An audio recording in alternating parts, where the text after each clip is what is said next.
नमस्कार, तहलका डिजिटल देख रहे हैं आप और मैं हूं आपके साथ विजय लक्ष्मी। अयोध्या में 19 अक्टूबर को आयोजित दीपोत्सव ने एक नया इतिहास रचा, जहां 26,17,215 दीपों से सरयू नदी के किनारे काफी ज्यादा जगमगाता हुआ नजर आया। ये दीपोत्सव का नवा संस्करण था जो भगवान राम की वापसी का जश्न मनाता है। इस उत्सव में 2 गिनीज वर्ल्ड रिकॉर्ड बने, साथ ही लेजर शो, ड्रोन शो और रामायण के प्रसंगों ने इसे और ज्यादा भव्य बनाया। दीपोत्सव 2025 का मुख्य कार्यक्रम 19 अक्टूबर को शुरू हुआ, जो दीपावली से एक दिन पहले था। ये भगवान राम के 14 वर्ष के वनवास के बाद अयोध्या लौटने की स्मृति में मनाया जाता है। तस्वीरों में आप देख सकते हैं जहां पर अयोध्या में किस तरीके से भव्य इसे और ज्यादा बनाया गया। इस मौके पर ये राम मंदिर के प्राण प्रतिष्ठा के बाद पहला बड़ा दीपावली उत्सव था, जहां कुल 26,17,215 मिट्टी के दीप जलाए गए, जो सरयू नदी के 56 घाटों पर व्यवस्थित किए गए थे। ये संख्या पिछले वर्षों से अधिक थी और एक नया रिकॉर्ड स्थापित यहां पर किया गया। आपको ये जानकारी दे दें, इसमें 2 रिकॉर्ड बने। पहला, सबसे अधिक लोगों द्वारा एक साथ दीप घुमाने का, जिसमें 2188 पुजारी और भक्त शामिल थे। दूसरा, सबसे बड़ा तेल दीप प्रदर्शन का, जिसमें 26,17,215 दीप शामिल थे। लेजर शो का थीम त्रेता युग से नव अयोध्या तक था, जिसमें रामायण के प्रमुख प्रसंग जैसे राम का जन्म, वनवास, रावण वध और अयोध्या वापसी को 3D हेलोग्राफिक तकनीक से दिखाया गया। ये शो राम की पैड़ी पर हुआ, जहां रंग बिरंगी लाइट्स और लेजर बीम्स ने दर्शकों को मंत्र मुग्ध किया। 1100 स्वदेशी ड्रोनों में आकाश में रामायण के दृश्य बनाए गए, जैसे भगवान राम की दिव्य छवि, सीता हरण, हनुमान की लंका यात्रा आदि। ये तमाम जो दृश्य थे वो यहाँ पर आयोजित किए गए थे। ये शो 18 और 19 अक्टूबर को हुआ, जहां पर जो परंपरा और आधुनिक तकनीक का अनोखा मिश्रण यहाँ पर देखा गया। उत्तर प्रदेश के मुख्यमंत्री योगी आदित्यनाथ ने उत्सव का उद्घाटन किया और साथ ही भगवान राम और सीता का राज्याभिषेक भी किया। ये तस्वीर हम आपको उत्तराखंड के केदारनाथ से दिखा रहे हैं, जहां पर केदारनाथ में भी भव्य आयोजन किया गया और यहां पर आरती भी की गई। देखिए, कपाट भी बंद होने वाले हैं केदारनाथ के। ऐसे में कपाट बंद होने से पहले भव्य कार्यक्रम यहाँ पर आयोजित किया। 23 अक्टूबर को भैया दूज के शुभ मौके पर केदारनाथ के कपाट बंद किए जा रहे हैं। रात की तस्वीरें हम आपको दिखा रहे हैं, जहां पर केदारनाथ में भी दीपावली को काफी भव्य रूप से सजाया गया। बद्रीनाथ की तस्वीर हम आपको दिखा रहे हैं, जहां पर दीपावली का उत्सव चारों धाम, देखिए अब चारों धामों के कपाट बंद होने को जा रहे हैं और ऐसे में जो श्रद्धालुओं की संख्या है वो भी धामों में लगातार बढ़ती जा रही है। केदारनाथ में दीपोत्सव मनाया गया। बीकेटीसी की ओर से कार्यक्रम आयोजित किया गया था, जहां पर भारी संख्या में जो लोग हैं वो यहाँ पर पहुंचे थे और काफी ज्यादा भव्य कार्यक्रम यहाँ पर मनाया गया। दीपोत्सव से जो केदारनाथ है काफी ज्यादा चमकता हुआ नजर आया, क्योंकि रात के अंधेरे में केदारनाथ काफी ज्यादा यहाँ पर दीपोत्सव से जगमगाता हुआ नजर आए। तस्वीर हम आपको केदारनाथ से दिखा रहे हैं, जहां पर बीकेटीसी ने कार्यक्रम आयोजित किया गया था, जहां पर चारों धाम यानी कि यमुनोत्री, गंगोत्री, बद्रीनाथ, केदारनाथ में एक भव्य कार्यक्रम आयोजित किया गया था। और ऐसे में अयोध्या में नगरी तो काफी ज्यादा जगमगाती भी नजर आई थी और ऐसे में उत्तराखंड के केदारनाथ की भी ये तस्वीर हम आपको दिखा रहे हैं, जहां पर काफी ज्यादा जो तस्वीरें हैं वो काफी ज्यादा भव्य नजर आई, क्योंकि कहीं ना कहीं जो श्रद्धालु हैं वो पहुंचे थे। अब शीतकाल के लिए अब केदारनाथ, बद्रीनाथ, यमुनोत्री, गंगोत्री जो चारों धाम हैं उनके कपाट बंद होने को आ रहे हैं और ऐसे में जो श्रद्धालुओं की संख्या है वो भी लगातार बढ़ती जा रही है और ऐसे में भव्य कार्यक्रम यहाँ पर आयोजित किया गया, जिसको लेकर कहीं ना कहीं लोगों में काफी ज्यादा उत्साह देखने को मिला। ऐसे में हम आपको अयोध्या की वो तस्वीरें दिखाएंगे जो आप काफी ज्यादा, देखिए तस्वीरें अयोध्या की है, जहां पर 26 लाख दिए जलाए गए हैं और 26 लाख दियों के साथ पूरी अयोध्या नगरी, काफी ज्यादा उत्साह यहाँ पर अयोध्या नगरी में देखने को मिला। काफी जगमगाती हुई अयोध्या नगरी नजर आई है। ऐसे में राम मंदिर में जिस तरीके से प्राण प्रतिष्ठा की गई थी, उसके बाद सबसे भव्य ये कार्यक्रम यहाँ पर था, जहां पर सरयू तट पर काफी ज्यादा दिए जलाए गए थे, 26 लाख से ज्यादा दिए थे।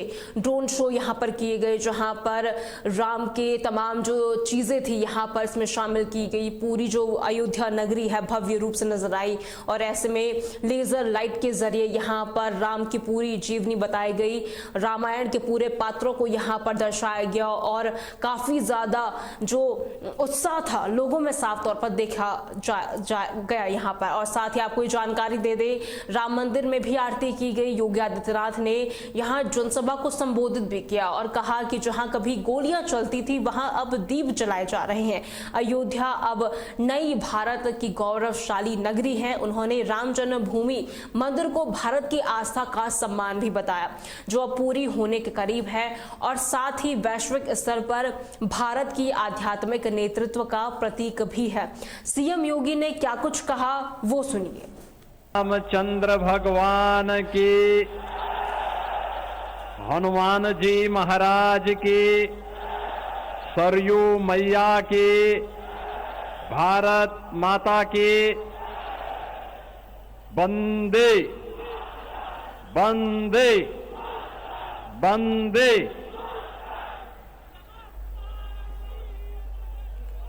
दीपोत्सव के इस भव्य आयोजन में उपस्थित हमारे पूज्य संतजन,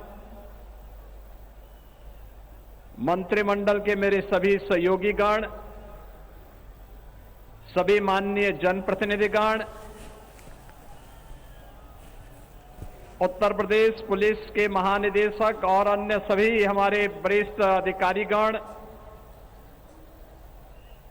दीपोत्सव कार्यक्रम के पहले संस्करण से लेकर के इस 9वें संस्करण तक लगातार इस कार्यक्रम का हिस्सा बन रहे उत्तर प्रदेश सरकार के सलाहकार श्री अवनीश अवस्थी जी और हजारों की संख्या में उपस्थित सभी मेरे राम भक्त प्यारे बहनों और भाइयों, आपके माध्यम से पूरे प्रदेश वासियों को दीपोत्सव 2025 की मैं हृदय से बधाई देता हूं। बहनों और भाइयों, अगर आपको दीपोत्सव का यह कार्यक्रम अच्छा लगा है तो अपने स्मार्टफोन की लाइट को जला करके देश और दुनिया को अपना संदेश दे दीजिए।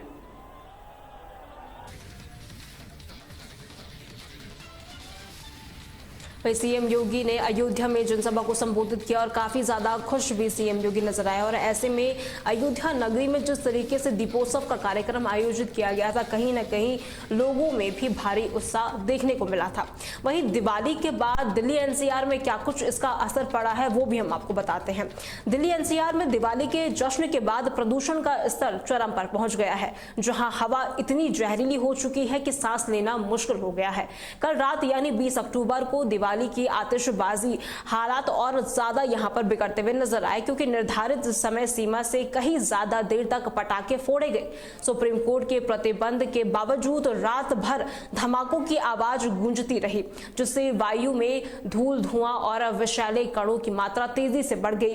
केंद्रीय प्रदूषण नियंत्रण बोर्ड के अनुसार दिल्ली में कुल 38 निगरानी स्टेशनों में से 34 पर वायु गुणवत्ता यानी कि AQI की अगर हम बात करें तो यहां पर काफी ज्यादा गंभीर श्रेणी के रेड जोन में पहुंच चुका था, जो 400 के ऊपर का स्तर भी दर्शाता है। ऐसे में इस संकट की शुरुआत दिवाली की सुबह से ही हो गई थी, जब राजधानी का औसत AQI 337 के आसपास था, लेकिन आनंद विहार जैसे सीमावर्ती इलाकों में ये 414 तक पहुंच गया। शाम ढलते ढलते और रात भर की आतिशबाजी के बाद मंगलवार सुबह हालात और ज्यादा खराब हो गए। आनंद विहार में AQI 404 दर्ज किया गया, जो सांस संबंधित बीमारियों को बढ़ावा देने वाला था। इसी तरह द्वारका में 417, वजीरपुर में 423, अशोक विहार में 404, जहांगीरपुरी में 381 और RK पुरम में 375, नेहरू नगर की हम बात बात करें तो यहाँ पर 385 और जवाहरलाल नेहरू स्टेडियम के पास 317 का स्तर रहा। गाजियाबाद में भी AQI 338, दिलशाद गार्डन की हम बात करें तो यहाँ पे 318, पंजाबी बाग की हम बात करें तो 313, अशोक विहार और बवाना में 305 दर्ज AQI को किया गया। दिल्ली का समग्र AQI 344 के आसपास रहा, जो बेहद खराब से गंभीर की ओर बढ़ता हुआ नजर आया। इस प्रदूषण का मुख्य कारण केवल आतिशबाजी ही नहीं बल्कि पराली जलाना, वाहनों का धुआं, निर्माण कार्य और मौसम की ठंडी हवाओं के कारण जिस तरीके से काफी ज्यादा यहां पर बढ़ जाता है, उसको लेकर भी कहीं ना कहीं इन चीजों को उसमें शामिल किया गया। दिवाली पर ग्रीन पटाखों की अपील के बावजूद लोग नियमों की अनदेखी करते हुए नजर आए, जिससे अंधाधुंध काफी ज्यादा धुंध भी यहां पर बढ़ती हुई नजर आई और ऐसे में विजिबिलिटी भी काफी कम हो गई। और ऐसे में तस्वीर हम आपको ये दिल्ली की दिखा रहे हैं। देखिए मॉर्निंग की ये तस्वीरें हैं जहां पर जो AQI है सबसे ज्यादा बढ़ता हुआ नजर आए, क्योंकि कहीं ना कहीं दिवाली के बाद से ही काफी ज्यादा जहरीली जो दिल्ली की हवा है वो हो जाती है और ऐसे में AQI सबसे ज्यादा बढ़ता हुआ नजर आया। और ऐसे में लोगों को सांस संबंधित जो बीमारियां हैं वो काफी ज्यादा बढ़ जाती है। हालांकि केवल आतिशबाजी ही इसका एक कारण नहीं रही है। दिल्ली में हवा का जो प्रदूषण स्तर है किस तेजी से बढ़ता जा रहा है वो सभी जानते हैं और ऐसे में AQI 400 के पार पहुंच चुका है। तमाम जगह भी हमने आपको बताई जहां पर AQI सबसे खराब श्रेणी में दर्ज किया गया और ऐसे में दिल्ली की जो हवा है काफी ज्यादा जहरीली हो गई है।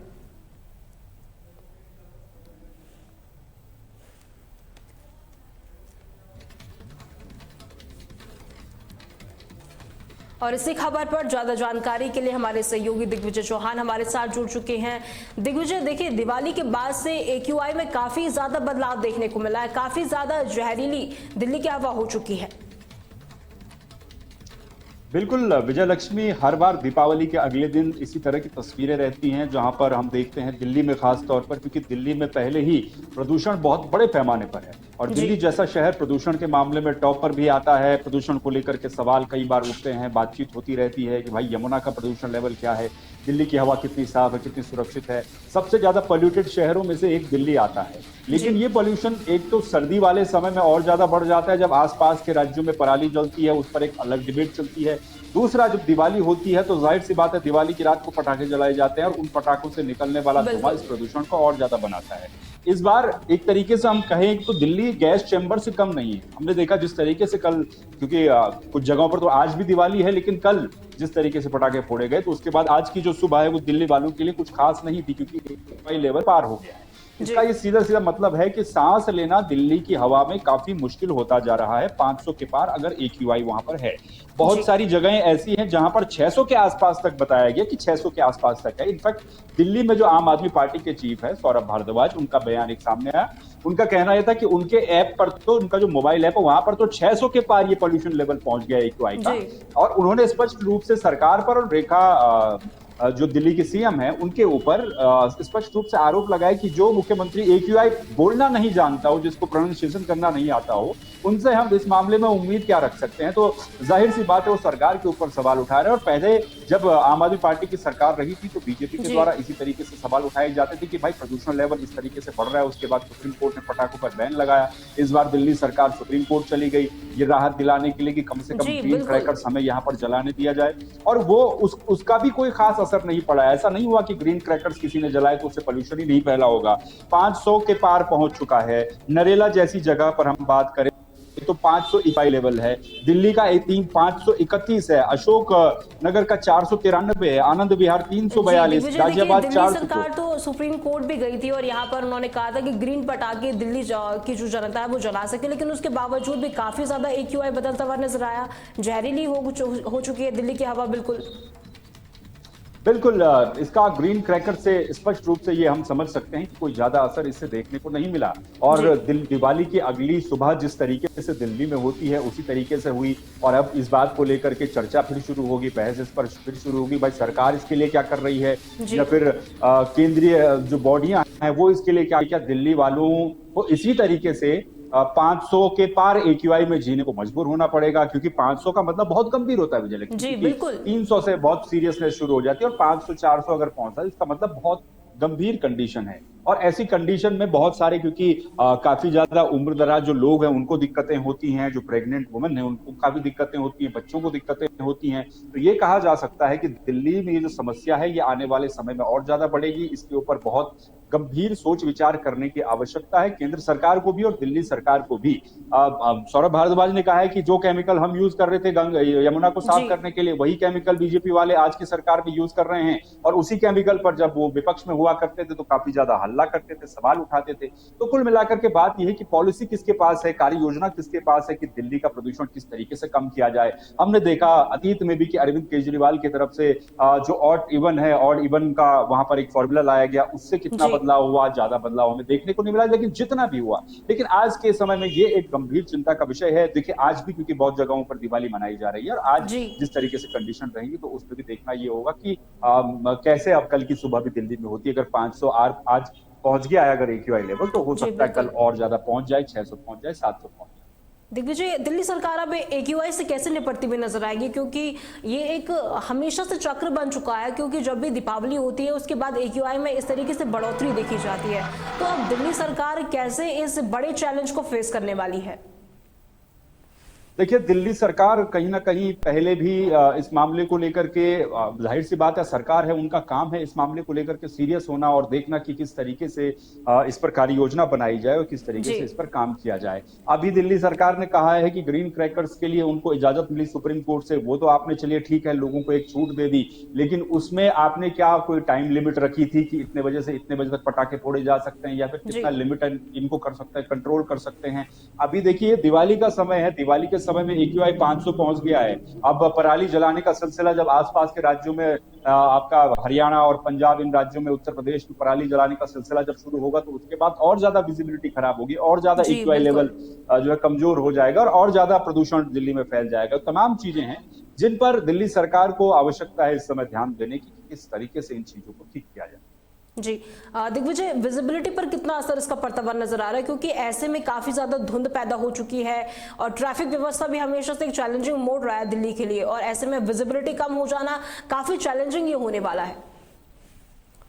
देखिए बिल्कुल, हम क्योंकि अगर मैं स्पेशली बात करूं क्योंकि हम देहरादून के रहने वाले हैं और यहाँ पर जो AQI लेवल है इतना खराब नहीं होता है और यहाँ का वातावरण भी दिल्ली की तुलना में काफी ज्यादा साफ होता है। लेकिन कल रात को जब दिवाली हुई और आज जब सुबह हुई तो अभी भी स्थिति ऐसी है, बाहर की धूप तो है लेकिन स्पष्ट रूप से दिखाई नहीं दे रही, क्योंकि इतना पोल्यूशन जो है हवा में पहुंच चुका है कि जो पटाखे कल फोड़े गए तो उससे कहीं ना कहीं धुंध जैसी सिचुएशन अभी भी यहाँ पर बनी हुई। तो हम ये अनुमान लगा सकते हैं कि जब देहरादून जैसी जगहों पर इस तरह की कंडीशन है तो दिल्ली तो इस तरीके से जानी ही जाती है अपने पॉल्यूशन के लिए, वहां पर इस तरह की कंडीशन नॉर्मल डेज में रहती है और दिवाली के बाद ये कंडीशन और भी ज्यादा क्रिटिकल हो जाती है। तो विजिबिलिटी पर भी अच्छा खासा असर है और देखना यह है कि आने वाले दिनों में किस तरीके से यहाँ पर प्रदूषण का लेवल रहता है, AQI का लेवल रहता है। इसको कंट्रोल में करने के लिए चाहे वो टेक्निक का इस्तेमाल हो या फिर कोई ठोस कदम उठाने हो, जो भी करना हो सरकार को वो करना चाहिए ताकि दिल्ली की जो जनता है वो एक साफ हवा में सांस ले सके। जी बहुत बहुत शुक्रिया दिग्विजय हमारे साथ जुड़ने के लिए।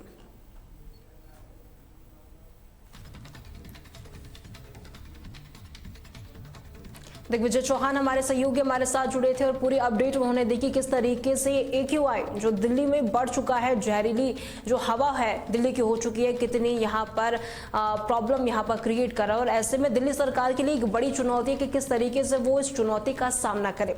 हालांकि ये सालाना समस्या अब एक चक्र बन चुकी है जहाँ दीपावली पर हर बार प्रदूषण का ट्रिगर बन जाती है। 2017 से शुरू हुए GRAP के बावजूद सुधार ना के बराबर है और जलवायु परिवर्तन के साथ ही चुनौती और ज्यादा गंभीर हो रही है। तहलका में फिलहाल के लिए इतना ही। खबरों के लिए बने रहें तहलका डिजिटल के साथ।